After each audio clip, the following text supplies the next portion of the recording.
ಇತ್ತೀಚೆಗೆ ಆಶಾ ಕಾರ್ಯಕರ್ತೆಯರಿಗೆ ಗೌರವಧನ ಹೆಚ್ಚಳದ ಬೆನ್ನಲ್ಲೇ ಅಂಗನವಾಡಿ ಕಾರ್ಯಕರ್ತೆಯರು ಕೂಡ ಗೌರವಧನ ಹೆಚ್ಚಳಕ್ಕೆ ಆಗ್ರಹಿಸಿದ್ದು ಅನಿರ್ದಿಷ್ಟಾವಧಿ ಪ್ರತಿಭಟನೆ ನಡೆಸಲು ಸಜ್ಜಾಗಿದ್ದಾರೆ ಮತ್ತು 25,000 ಗೌರವಧನಕ್ಕೆ ಬೇಡಿಕೆ ಇಟ್ಟಿದ್ದಾರೆ.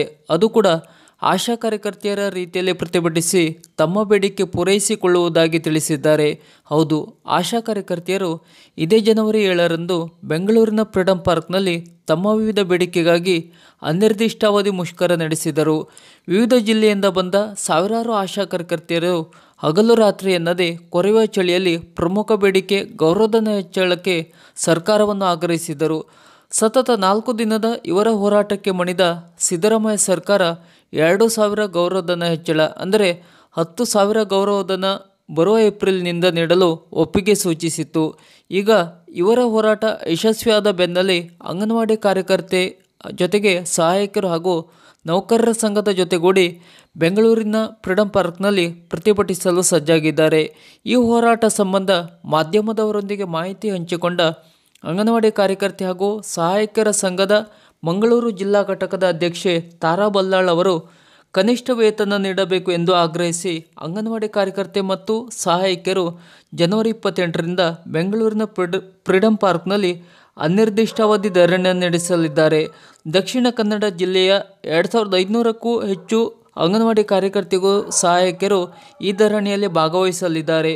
ICDS ಯೋಜನೆ ಪ್ರಾರಂಭವಾಗಿ 50 ವರ್ಷಗಳು ಕಳೆದಿವೆ. ಈ ಯೋಜನೆ ಅಡಿಯಲ್ಲಿ ಅಂಗನವಾಡಿ ಕಾರ್ಯಕರ್ತೆಯರು ವಿವಿಧ ಸರ್ಕಾರಿ ಕಾರ್ಯಕ್ರಮಗಳನ್ನು ಅನುಷ್ಠಾನಗೊಳಿಸುತ್ತಿದ್ದಾರೆ. ನಮ್ಮ ಇಲಾಖೆ ಜೊತೆಗೆ ಇತರ ಇಲಾಖೆಗಳ ಕೆಲಸ ನಿರ್ವಹಿಸಿಕೊಂಡು ಬಂದಿರುವ ಇವರಿಗೆ ಕನಿಷ್ಠ ಗೌರವಧನ ನೀಡುತ್ತಿಲ್ಲ ಎಂದು ಈ ಸಮಯದಲ್ಲಿ ತಿಳಿಸಿದರು. ಅಂಗನವಾಡಿ ಕಾರ್ಯಕರ್ತೆಯರಿಗೆ ಕನಿಷ್ಠ 25,000, ಸಹಾಯಕಿಯರಿಗೆ ಕನಿಷ್ಠ 12,000 ಗೌರವಧನ ನೀಡಬೇಕು. ಕಾರ್ಯಕರ್ತೆಯರನ್ನು ಸಿ ದರ್ಜೆ ಹಾಗೂ ಸಹಾಯಕಿಯರನ್ನು ಡಿ ದರ್ಜೆ ನೌಕರರೆಂದು ಪರಿಗಣಿಸಿ ಗುಜರಾತ್ ಹೈಕೋರ್ಟ್ ನೀಡಿರುವ ಆದೇಶವನ್ನು ಕರ್ನಾಟಕದಲ್ಲೂ ಜಾರಿಗೊಳಿಸಬೇಕು ಎಂದು ಈ ಸಮಯದಲ್ಲಿ ಆಗ್ರಹಿಸಿದರು. ಅಂಗನವಾಡಿ ಕೇಂದ್ರದ ಬಾಗಿಲು ಹಾಕಿ ಧರಣಿಯಲ್ಲಿ ಅಂಗನವಾಡಿ ಕಾರ್ಯಕರ್ತೆಯರೆಲ್ಲರೂ ಭಾಗವಹಿಸುತ್ತಾರೆ. ಮಕ್ಕಳಿಗೆ ತೊಂದರೆ ಆಗದಂತೆ ಎಚ್ಚರ ವಹಿಸಲಾಗುವುದು.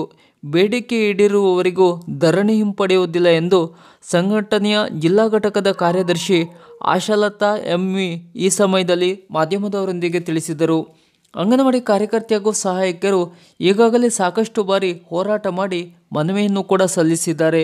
ಇತ್ತೀಚೆಗೆ ಬೆಳಗಾವಿಯಲ್ಲಿ ನಡೆದ ಚಳಿಗಾಲದ ಅಧಿವೇಶನದಲ್ಲೂ ಕೂಡ ಹೋರಾಟ ನಡೆಸಿ ತಮ್ಮ ವಿವಿಧ ಬೇಡಿಕೆಗಾಗಿ ಸಿದ್ದರಾಮಯ್ಯ ಸರ್ಕಾರಕ್ಕೆ ಮನವಿ ಸಲ್ಲಿಸಿದ್ದಾರೆ. ಆದರೆ ಸರ್ಕಾರದಿಂದ ಕೇವಲ ಭರವಸೆಯಷ್ಟೇ ಇವರಿಗೆ ದೊರೆತಿದ್ದು ಯಾವುದೇ ಬೇಡಿಕೆ ಈಡೇರಿಲ್ಲ. ಹಾಗಾಗಿ ಈಗ ಬೆಂಗಳೂರಿನಲ್ಲಿ ನಡೆಯುವ ಅನಿರ್ದಿಷ್ಟಾವಧಿ ಮುಷ್ಕರ ಮಾಡಲೇಬೇಕಾದ ಅನಿವಾರ್ಯತೆ ಅಂಗನವಾಡಿ ಕಾರ್ಯಕರ್ತೆ ಹಾಗೂ ಸಹಾಯಕರಿಗೆ ತಂದೊಡ್ಡಿದೆ.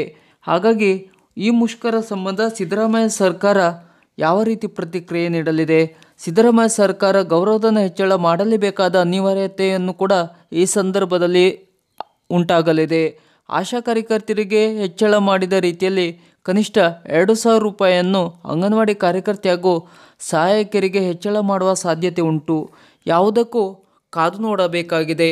ಸಿದ್ದರಾಮಯ್ಯ ಸರ್ಕಾರ ಇದಕ್ಕೆ ಯಾವ ರೀತಿ ಪ್ರತಿಕ್ರಿಯೆ ನೀಡಲಿದೆ ಎಂಬುದು ಇನ್ನೂ ಕಾದು ನೋಡಬೇಕಾಗಿದೆ. ಸರ್ಕಾರದ ಈ ಥರದ ಇನ್ನಷ್ಟು ಮಾಹಿತಿಗಳಿಗಾಗಿ ಹಾಗೂ ಅಂಗನವಾಡಿ ಕಾರ್ಯಕರ್ತೆಯರ ಇನ್ನಷ್ಟು ಹೊಸ ಅಪ್ಡೇಟ್ನ ಮಾಹಿತಿಗಳಿಗಾಗಿ ನಮ್ಮ ಚಾನಲನ್ನು ಸಬ್ಸ್ಕ್ರೈಬ್ ಮಾಡಿ ನಮ್ಮನ್ನು ಬೆಂಬಲಿಸಿ. ನಮಸ್ಕಾರ.